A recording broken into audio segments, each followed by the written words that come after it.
Hola a todos, mi nombre es Alejandra Ojeda, soy residente de segundo año de la Residencia de Microbiología Clínica del Hospital de Infecciosas Francisco Javier Muñiz y junto con mi compañera Agostina Marcovecchio les presentaremos nuestro corevio titulado Neumonía intrahospitalaria, experiencia en un hospital de infecciosas. Este Ateneo se hizo con la finalidad de contar la experiencia dentro del hospital, por lo tanto los contenidos son explicar la definición y los tipos de neumonía, hablar un poco de la epidemiología de nuestro país, de la patogenia de las neumonías intrahospitalarias, cómo se realiza el diagnóstico clínico, radiológico, microbiológico, de la PCR Multiplex Film Array, de nuestra experiencia en el hospital con el COVID-19 y las neumonías asociadas a ventilación mecánica y por último las conclusiones. Comencemos definiendo neumonía. Según la Organización Mundial de la Salud, en el 2021 ha definido neumonía como la infección de los alvéolos pulmonares, los cuales en condiciones normales se llenan de aire, permitiendo el intercambio gaseoso. Pero en pacientes con neumonía se llenan de pus y líquido, haciendo dolorosa la respiración y limitando la absorción de oxígeno. Son producidas generalmente por bacterias, pero también pueden ser producidas por hongos, virus y parásitos. Y en el 2015 han generado el 15% de las defunciones de menores de 5 años. Y cuando el agente infeccioso fueron bacterias, solamente un tercio ha recibido el antibiótico adecuado. ¿Cómo se clasifican las neumonías agudas? Teniendo en cuenta la epidemiología del paciente, se pueden clasificar en neumonía aguda de la comunidad y neumonía intrahospitalaria. Si el paciente no fue hospitalizado en los 14 días previos, es una neumonía aguda de la comunidad. Si el paciente presentó síntomas luego de 48 horas, es una neumonía intrahospitalaria. A su vez, las neumonías agudas de la comunidad se pueden dividir según sus características clínicas y radiológicas, en atípicas y típicas.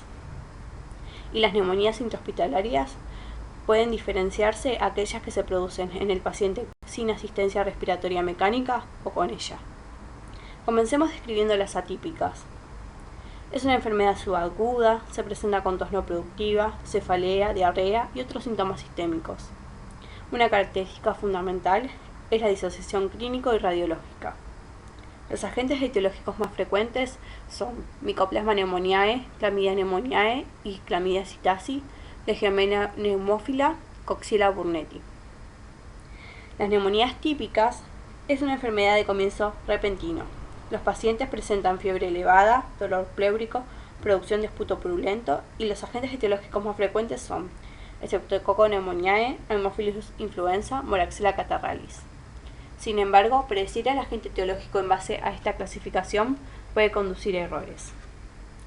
Existe una subdivisión dentro de las neumonías intrahospitalarias, en temprana y tardía. La neumonía temprana se produce en los primeros 4 a 7 días de internación y es producida por microorganismos frecuentes en la comunidad, como Haemophilus influenza y Staphylococcus aureus meticilino sensibles. La tardía se produce luego de 7 días y es producida por microorganismos intrahospitalarios. Vamos a continuar explicando la epidemiología de nuestro país, para dimensionar cómo esta patología afecta a la población del territorio. Para ello analizaremos los datos del Boletín Epidemiológico de Vigilancia de la semana 1 del 2022 del Ministerio de Salud de la Nación. Podemos observar en la gráfica que los años de mayor notificación fueron el 2015 y el 2016. Luego hubo una disminución del reporte de casos y el año 2020 fue el año de menor reporte. Esto puede deberse a la pandemia por SARS-CoV-2, ya que tanto las neumonías asociadas a la comunidad, las neumonías intrahospitalarias como las infecciones por SARS-CoV-2 son de notificación obligatoria, pero el evento propuesto para cada una de ellas es distinto y las infecciones por SARS-CoV-2 no se incluyen dentro de esta gráfica. Voy a proceder a explicar la epidemiología de las neumonías asociadas a asistencia respiratoria mecánica en unidad de cuidados intensivos, utilizando el reporte del Programa Nacional de Infecciones Intrahospitalarias de Argentina, publicado en el 2019 a partir de datos de 2018. El mismo cuenta con 114 instituciones distribuidas en 24 jurisdicciones de todo el país.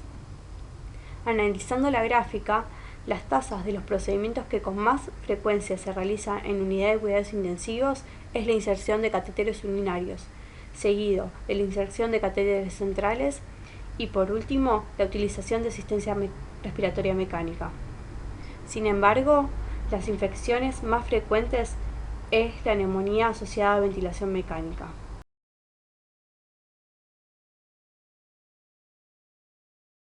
Una vez explicado los datos epidemiológicos, es relevante mencionar las vías de infección para comprender esta patología, cómo algunos microorganismos llegan a infectar el pulmón y generar neumonías intrahospitalarias.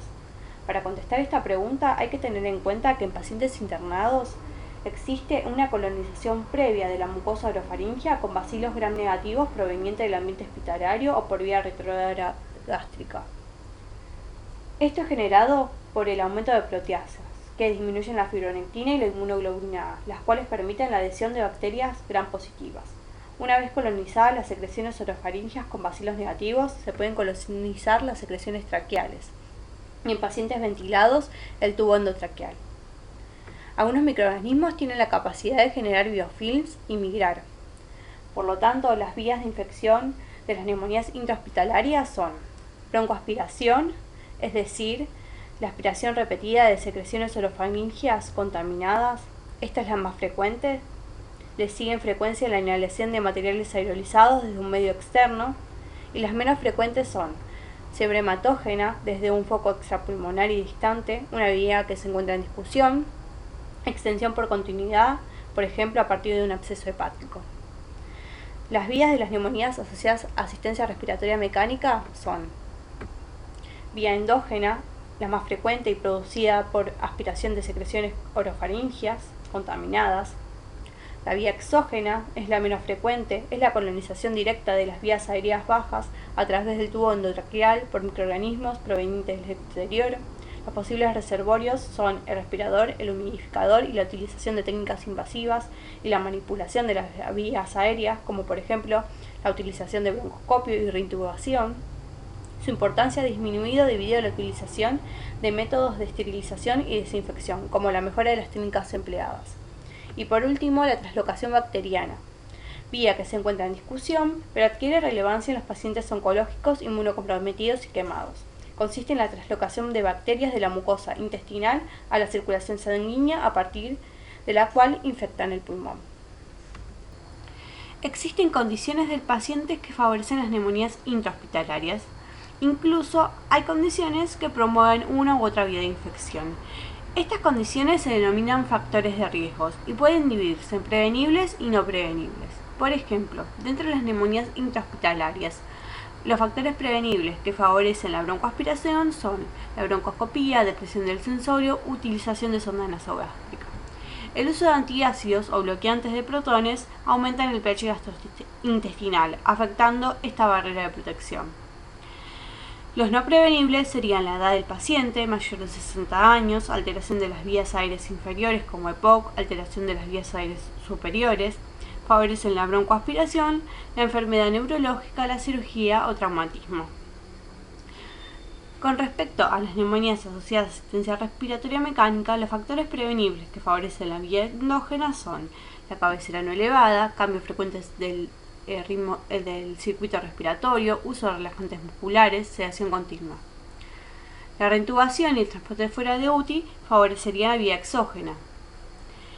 Y los que son no prevenibles sería asistencia respiratoria mecánica por más de 24 horas, síndrome extrarrespiratorio, enfermedad cardíaca, quemaduras, alteraciones del sensorio, la necesidad de monitorear la presión intracraneana y intubación de emergencia. Hay que recordar que los pacientes con asistencia respiratoria mecánica tienen un mayor riesgo de padecer neumonía, y esto se debe a que el tubo endotraqueal elimina la barrera de defensa mecánica de las vías aéreas superiores, como la glotis, el reflejo de la tos y el mecanismo de lavado mucociliar. Citándonos en un paciente internado por un periodo de tiempo prolongado, ¿qué hallazgos clínicos y radiológicos le permiten sospechar al médico de una neumonía intrahospitalaria? Según el diagnóstico clínico y radiológico, el médico sospecha si el paciente presenta fiebre o hipotermia, leucocitosis o leucopenia o incremento de las secreciones y la purulencia de las secreciones. como también la presencia de infiltrados radiológicos nuevos y la progresión de los viejos. En la imagen se observa una radiografía de tórax normal y en la siguiente se observa una de un paciente con neumonía. El diagnóstico clínico radiológico tiene sus limitaciones. Primero, porque los síntomas clínicos pueden deberse a otras causas infecciosas, por ejemplo la fiebre y la leucocitosis. Segundo, porque la radiografía de tórax de un paciente internado no se realiza en condiciones óptimas, sino que con aparatos portátiles. En los pacientes con asistencia respiratoria mecánica es difícil lograr una inspiración profunda, y una radiografía previa con anormalidades difusas o asimétricas, por ejemplo, si presenta un síndrome de estrés respiratorio, enmascara la progresión de los infiltrados previos. Por lo tanto, es fundamental el diagnóstico microbiológico, ya que permite determinar la etiología y confirmar el diagnóstico presuntivo.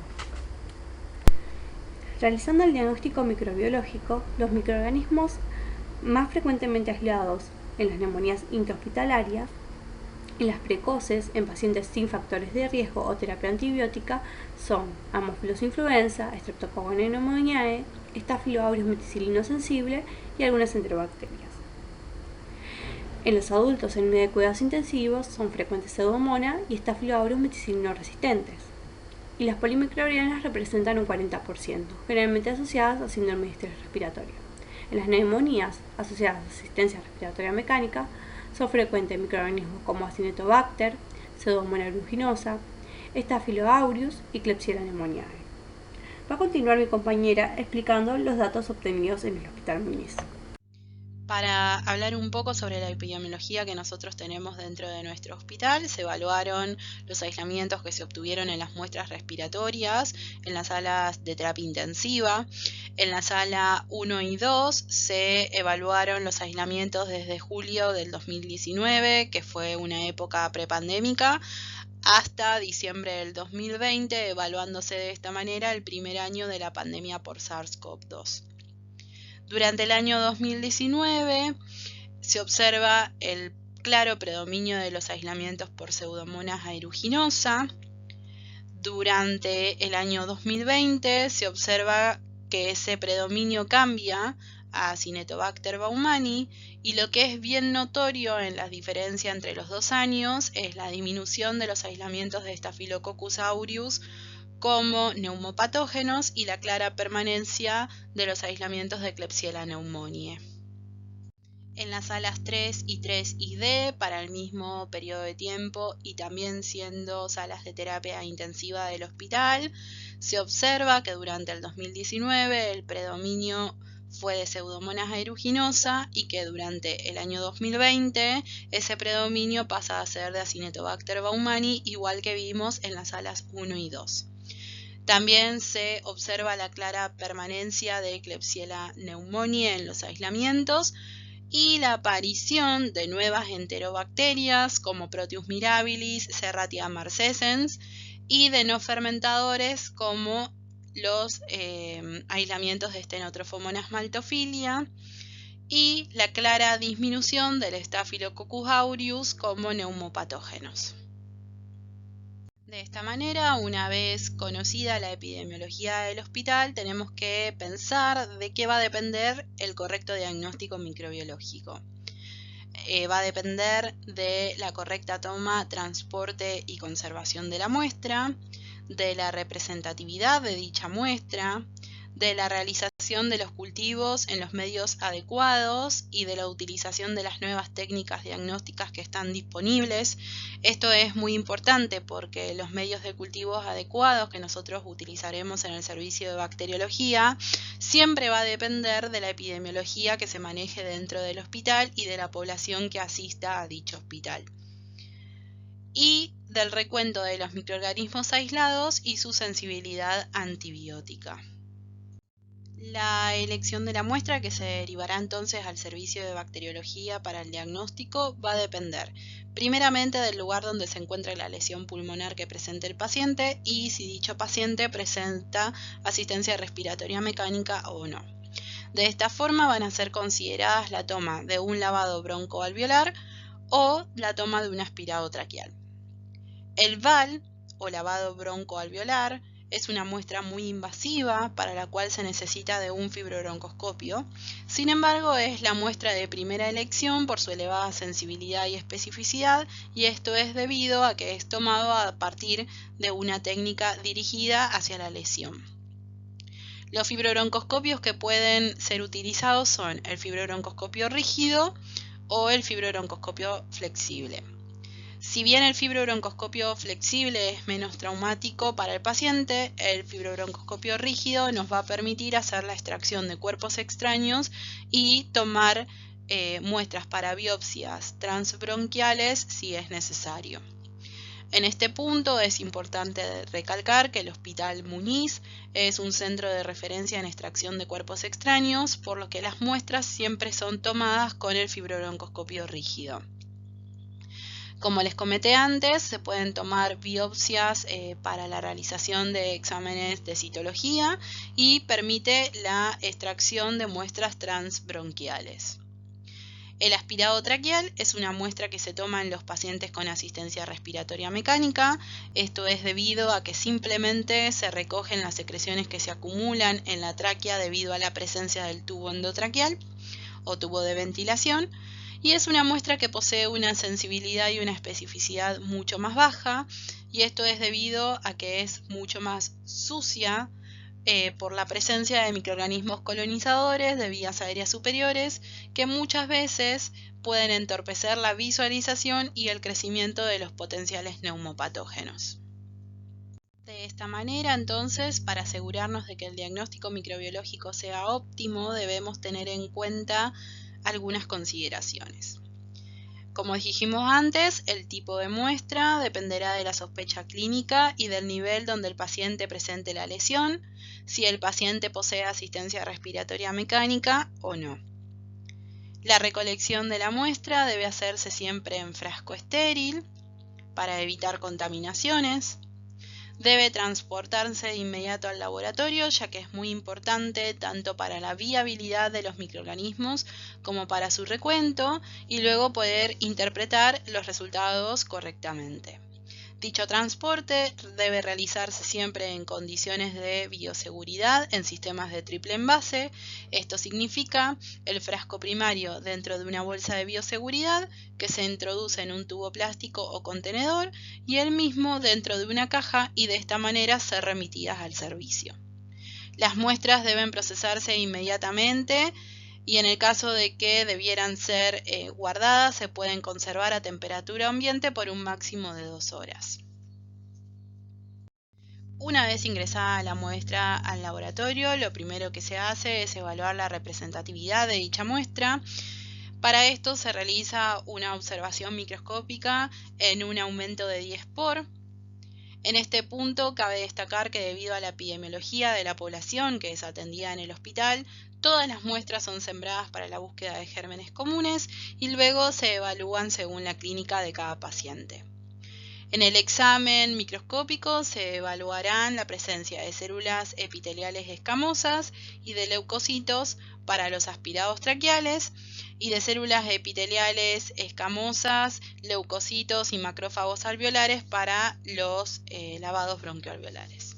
Las muestras de aspirado traqueal que presentan más de 25 polimorfonucleares con menos de 10 células epiteliales escamosas por campo o un rango de 10 a 25 células epiteliales escamosas serán consideradas representativas. Lo mismo para los VAL, que se observan menos del 1% de células epiteliales escamosas junto con la presencia de reacción inflamatoria y macrófagos alveolares.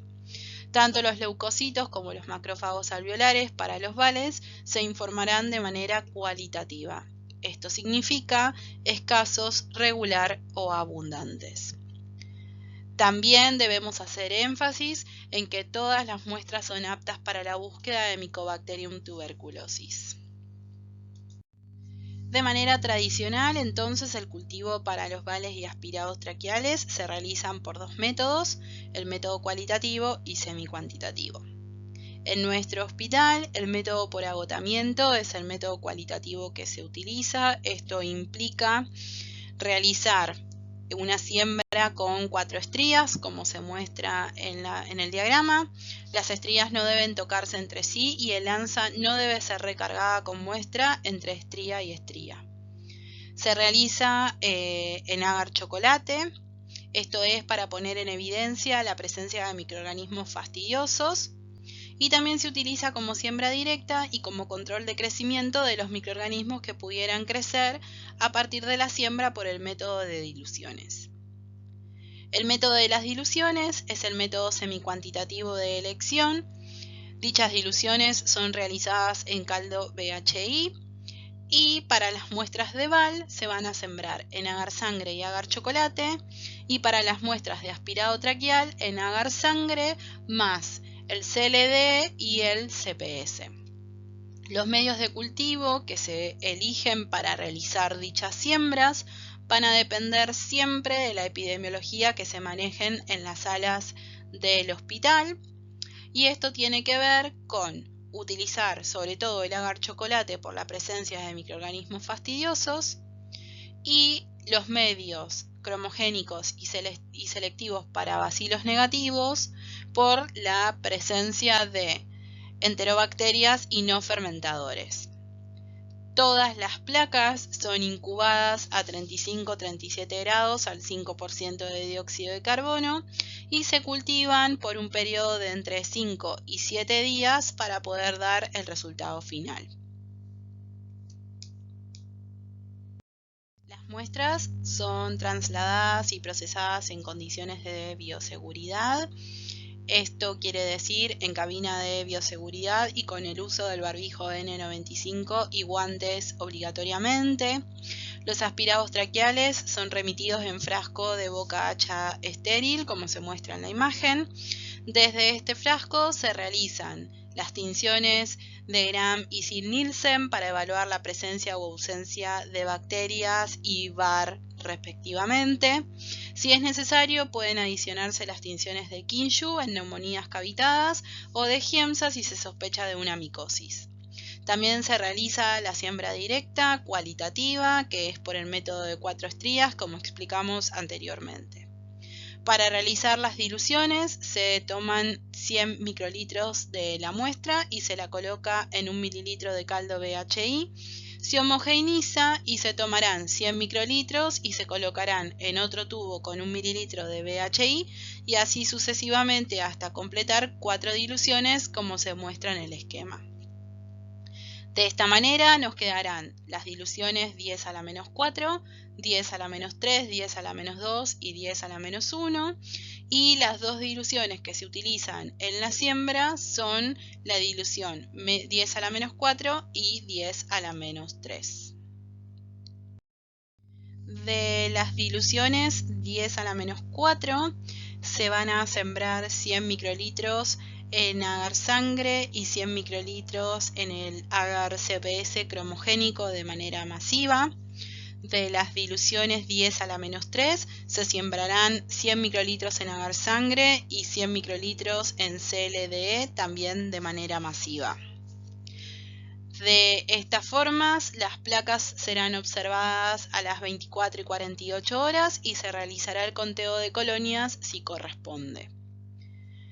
El recuento de 10 colonias en la cuarta dilución corresponden a un recuento de más de 10 a la 6 unidades formadoras de colonias mililitros, y el hallazgo de entre 10 y 100 colonias en la tercera dilución corresponden a un recuento de más de 10 a la quinta unidades formadoras de colonias mililitro.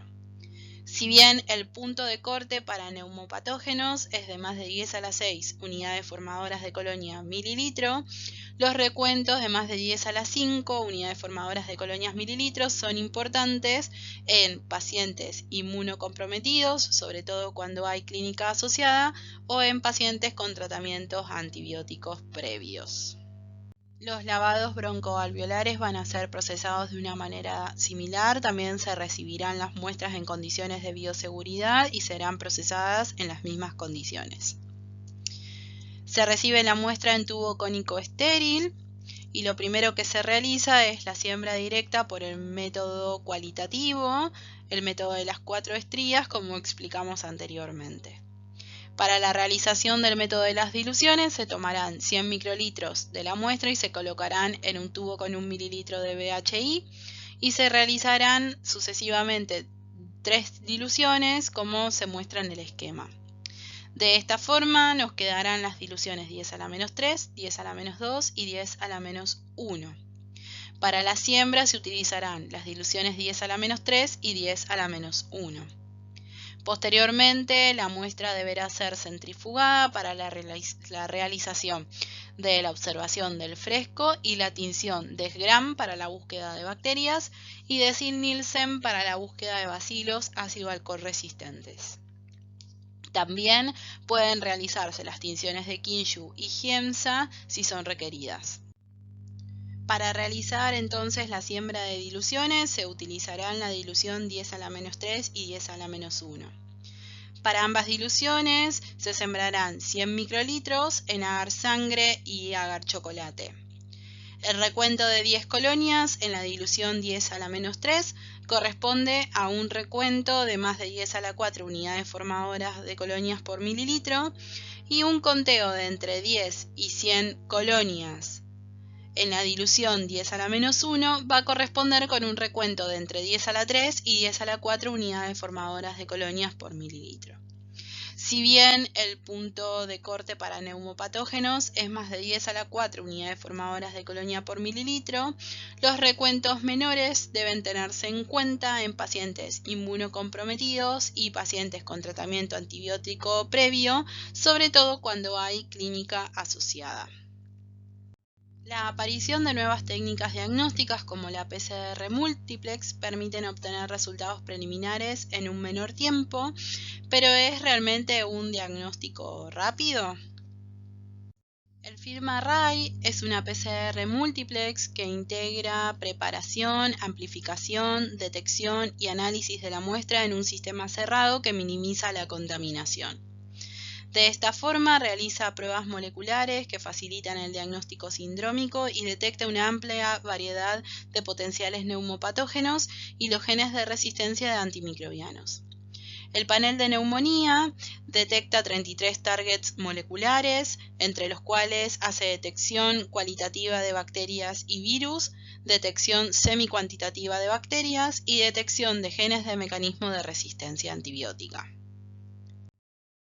En la presente diapositiva les mostramos cuáles son los targets moleculares que detecta el panel de neumonía del FilmArray, entre los que es importante destacar la detección de bacterias atípicas de manera cualitativa, la detección de los principales agentes etiológicos de neumonías intrahospitalarias de manera semi-cuantitativa, y la detección de los marcadores de resistencias de importancia clínica, entre los que se encuentran las carbapenemasas de tipo IMP, KPC, NDM, OXA48 y BIM, la presencia de CTXM, que es la BLE más prevalente en la Argentina, y el mecanismo de resistencias asociados a Staphylococcus aureus, que es el MEC-AC asociado al MREG, que permite observar la meticilino-resistencia asociada a Staphylococcus aureus y no al género Staphylococcus sp. Para poder realizar un correcto uso de la técnica de FilmArray y obtener resultados acordes, debemos procesar siempre muestras representativas. El equipo para el panel de neumonías del FilmArray posee dos protocolos. Un protocolo llamado esputo, en el que se pueden ingresar muestras de esputo y aspirado traqueal, y el segundo protocolo es el de VAL, donde se pueden procesar muestras de VAL y de mini-VAL. Tanto para el aspirado traqueal como para el VAL, el FilmArray posee una elevada sensibilidad y especificidad, pero siempre hay que tener presente que no detecta viabilidad, sino números de copias. O sea, la técnica es genómica al ser una PCR múltiplex. Los resultados van a ser expresados de manera cualitativa, esto significa detectable o no detectable, y de manera semi-cuantitativa en una escala logarítmica de números de copias por mililitro. El punto de corte de la técnica es de 10 a la 3,5, a partir del cual hay detección de genoma, pero debe evaluarse el número de copias mililitro para establecerse la jerarquización. Y aquí es donde hay que tener presente qué protocolo fue el que utilizamos. El protocolo de Sputo, por el cual se procesan los aspirados traqueales, va a requerir la disminución de una dilución para poder ser correlacionado con el cultivo tradicional. El protocolo de Vales va a requerir la disminución de hasta 2 diluciones para poder ser correlacionado con el cultivo tradicional. A continuación les presentaremos unos informes a modo de ejemplo. En este primer informe se observa claramente que la técnica que utilizamos es el FilmArray con el panel de neumonía. Se utilizó el protocolo de Sputo, esto quiere decir que la muestra que se introdujo al sistema fue un aspirado traqueal. Se informa como detectable la presencia de Klebsiella aerogenes en un número de copias por mililitro de 10 a la sexta. Y también se informa la no detección de los mecanismos de resistencia que permite evaluar el panel de neumonía. Hay que tener en cuenta entonces que esto puede informarse como un resultado preliminar la detección de la Klebsiella aerogenes con el número de copias por mililitro. Pero siempre haremos hincapié en que es necesario esperar el resultado final del cultivo tradicional para poder correlacionar correctamente. En este segundo ejemplo también se evidencia el uso de la técnica de FilmArray con el panel de neumonía, pero en este caso el protocolo es de Val. Esto quiere decir que la muestra que se introdujo fue un lavado bronquioalveolar propiamente dicho. Se observa la detección de 2 microorganismos, Pseudomonas aeruginosa, en un recuento de copias por mililitro mayor o igual a 10 a la 7 y Staphylococcus aureus en un número de copias por mililitro de 10 a la quinta. También se observa la detección de 2 mecanismos de resistencias diferentes, la presencia de CTXM, que dijimos que es la ble más prevalente en la Argentina, y el gen MECAC asociado al mReg. En este punto hay que hacer hincapié que si bien nos informa la detección de estos mecanismos de resistencia, la técnica no puede asociar mecanismos de resistencia a un microorganismo en particular. El único caso en el que esto sí puede realizarse es en la detección del MECAC asociado al mReg, como dijimos anteriormente. Esto permite asociar la presencia del gen de meticilino resistencia al Staphylococcus aureus propiamente dicho. En este tercer y último ejemplo, también de un informe del FilmArray con el panel de neumonía, tenemos otra vez el uso del protocolo Sputo. Esto quiere decir que la muestra que se introdujo fue un aspirado traqueal. En este caso se observa la detección también de 2 microorganismos, el complejo Acinetobacter baumannii en un número de copias por mililitro mayor a 10 a la séptima y la presencia del grupo Klebsiella pneumoniae en un número de copias por mililitro de 10 a la quinta. También se observa la detección de 3 mecanismos de resistencia, el gen de CTXM, la ble más prevalente en la Argentina, el gen de KPC y NDM, 2 carbapenemasas. También en este caso hay que comentar y enfatizar en el que la detección de los mecanismos de resistencia nunca pueden ser asociadas a un microorganismo en particular. Y sí es importante la espera del resultado final del cultivo tradicional para poder evaluar los recuentos y además la realización de las pruebas manuales para la detección de los mecanismos de resistencia para poder asociar el mecanismo de resistencia a alguno de los 2 microorganismos detectados en el caso de que hubieran crecido en un recuento jerarquizable en el cultivo tradicional.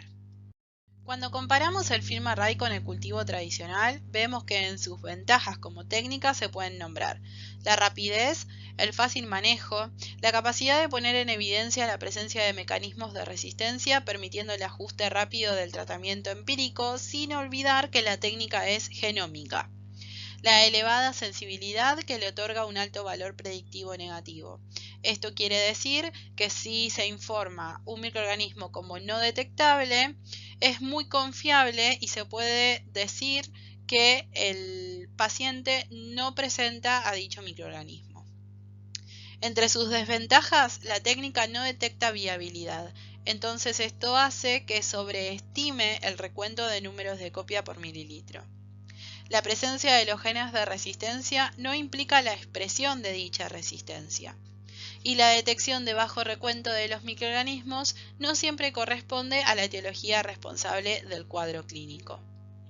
Además, el alto costo de cada una de las determinaciones. ¿Cómo informamos los resultados obtenidos en el servicio de bacteriología? En primera medida, todos los informes deben de contener los datos del paciente. Luego, el tipo de muestra, junto con la observación en fresco, la tinción de Gram, la tinción de Ziehl-Neelsen y las otras tinciones que pudieron haberse hecho si la muestra lo ameritaba. Como tercer punto, el resultado del cultivo tradicional, esto quiere decir, sin desarrollo microbiano, puede informarse como positivo o como flora polimicrobiana. En el caso de que el cultivo hubiese tenido un resultado positivo, debe informarse cada uno de los microorganismos con su recuento y su antibiograma si es necesario. En nuestro hospital, la PCR Multiplex FilmArray durante la pandemia por SARS-CoV-2 fue una técnica de vital importancia ya que permitió obtener resultados preliminares de manera rápida, permitiendo ajustar el tratamiento empírico de los pacientes con neumonías asociadas a respirador. A propósito del uso del FilmArray como técnica de diagnóstico presuntivo rápido, la Residencia de Microbiología, junto con el Servicio de Bacteriología del Hospital Muñiz, realizó un trabajo con el objetivo de describir los beneficios del diagnóstico rápido utilizando la técnica de FilmArray para la detección de patógenos respiratorios y sus mecanismos de resistencias asociados. Fue un estudio retrospectivo observacional y se tituló Impacto del uso de un panel de neumonía PCR Multiplex FilmArray en la decisión terapéutica de pacientes con neumonías intrahospitalaria en un hospital del gobierno de la Ciudad Autónoma de Buenos Aires durante la pandemia por COVID-19. Entre los objetivos se buscó describir el aporte de una técnica de PCR múltiple al diagnóstico etiológico rápido de neumonía y evaluar su impacto en la optimización de la terapia antimicrobiana. Para esto se consignaron casos de entre junio del 2020 y abril del 2021 con los siguientes criterios de inclusión. Debían ser adultos pertenecientes a la unidad de terapia intensiva del hospital, presentar cuadros de neumonía grave intrahospitalaria, cuyas muestras respiratorias debían ser representativas. Se tomaron un total de 81 muestras, de las cuales 68 fueron aspirados traqueales y 13 lavados broncoalveolares.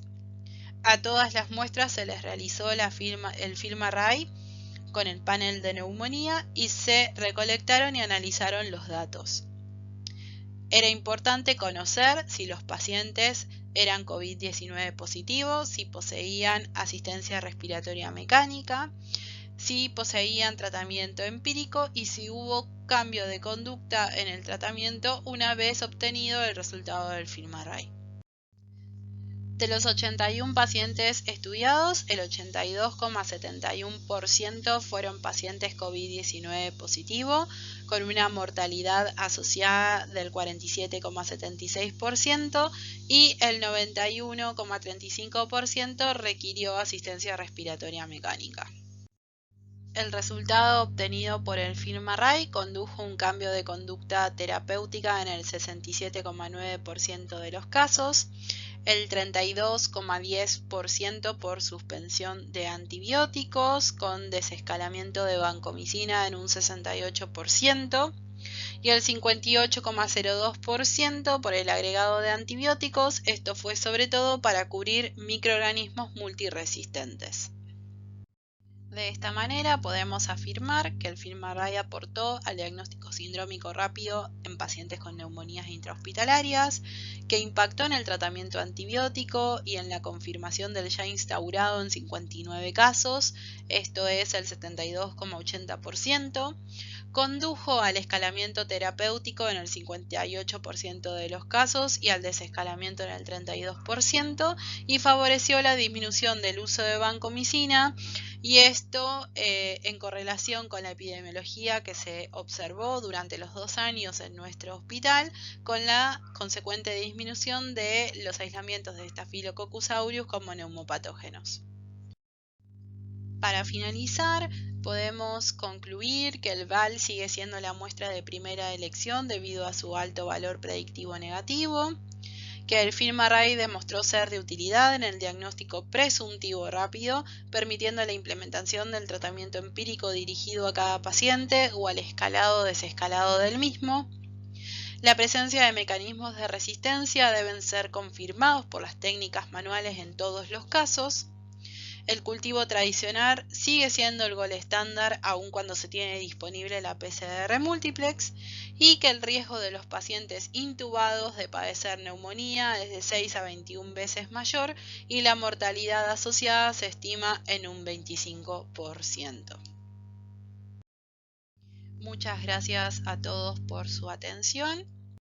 Aquí les dejamos la bibliografía que utilizamos para realizar el Ateneo.